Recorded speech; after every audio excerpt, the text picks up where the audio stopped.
রানী রহস্যরাশি স্টোরিজে স্বাগতম। রাত ৩:১৭ সেই রহস্য এখন আরো গভীর।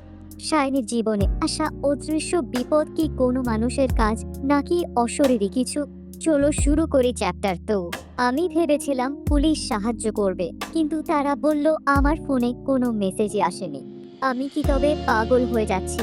ঠিক 3:17 আবার মেসেজ এলো। আমাদের ডাইনিং টেবিলের একটা ছবি, ঠিক সিলিং ফ্যানের ওপর থেকে তোলা। হঠাৎ দেখি আমার ল্যাপটপের ওয়েবক্যামটা নিজে থেকেই জ্বলে উঠেছে। কেউ একজন আমার ভার্চুয়াল আর ফিজিক্যাল জীবন দুটোরই দখল নিয়েছে। আমার ব্যাগের চাবির রিংটাও দেখছি বদলে গেছে। তাতে খোদাই করা 3:17। বাড়িতে সবাই থাকতে সে আমার ঘরে ঢুকেছিল। আজ রাতে আমি আর ঘুমাবো না। বালিশের নিচে ছুরি রেখেছি। আমি জানি সে আসবে। সে কি আমার ঘরের ভেতরেই আছে? জানতে এখনই দেখুন চ্যাপ্টার 2, লিংক বায়োতে।